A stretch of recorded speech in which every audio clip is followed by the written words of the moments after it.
د دغه بابا د لاسه به دغه لاسګاډی اخلو انشاءالله په لنډو ورځو کې. بابا به د یو ناستې کاروبار څښتنه.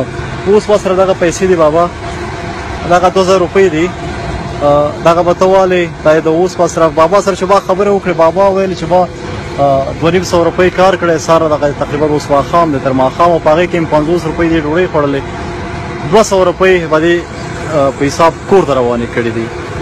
بابا ته به داسې یو کاروبار جوړو د خیره چې بابا په ځای ناست وي، تر څنګ یې داسې یو ګټه وي چې دا ډېر په ارامۍ وکړي، داسې په دې سرګردانۍ نه، په دې حالت کې چې دا ټول ورځ په ښار کې د دغې لاسګاډي سره ګرځه او دا 100-200 روپو د خاطره او اولادونه ورته په تمه اوسه. بابا زه تا له خپل نمبر در کوم انشاءالله چې تا هر فکر وکړه، هر کاروبار، هر څه چې تا ته ښه ښکاره شو ته به فکر وکړي، د هغې نه بعد به ما ته احوال راکړي. تا چې هر څه یې زه خدمت درته منګه کوم. خدای ژوندی لره بابا، ژوندی اوسه.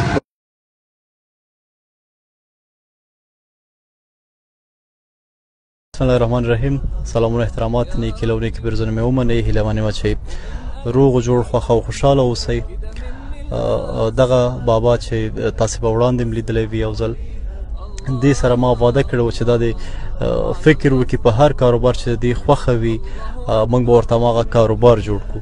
بالاخره هماغه و چې مشوره م په دې وکړه چې دا دې ته به د خیر د خیاطۍ ماشینونه ولو تر څو د دې ماشومان وشي کولی، چې د دې ماشومان وشي کولی چې تر څو د خپل کالي او خپل په چم ګاونډ کې د همسایګانو کالي وګنډي، نو بابا ته به لږ سهولت وي. بابا لاسي کراچۍ چلی او په هغې کې نو د ورځې 100-200 روپو باندې ټوله ورځ تېروي. زو حرکت کوو مخ په د ماشینو دوکان پورې تر څو وشو که د خیاطۍ مکمل سامان دغه بابا ته واخلو. د یادونې وړ ده چې دغه مرسته چې کومه ده دغه د یو هالنډۍ مېرمن ده د هالنډ هېواد څخه، دا د هغې مرسته ده او ریلا 4K په واسطه موږ ته رارسېدلې ده. ورځو او بابا ته هغه کوم د ضرورت وړ شیان چې دي اخلو یې.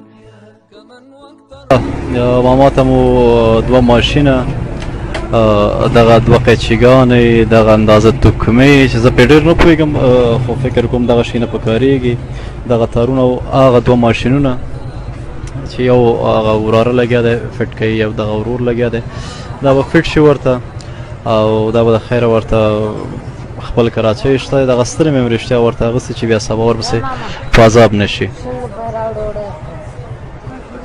دغه 2 پوشونو ته هم ضرورت و چې دا حفاظت کوي د ماشین نه، دا تر ډېر وخته پورې محفوظ وي، دا هم ورته واخیستل. زه په دې کوشش کوم چې هر څه ضرورت وي په دغه وخت کې ورته پوره شي چې بیا آینده کې په عذاب نه شي. بالاخره مو دغه 2 ماشینه، هغه توکمې، دغه اندازه سامان دا هم دغه بابا ته د خیره واخیستل، دا به د خیره خپلو ماشومانو ته ویسي.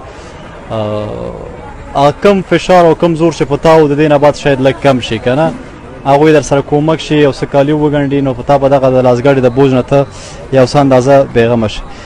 دغه ورته دوستانو زه به ارومه، تاسو ته ښه وخت غواړم او خوشحاله شئ به.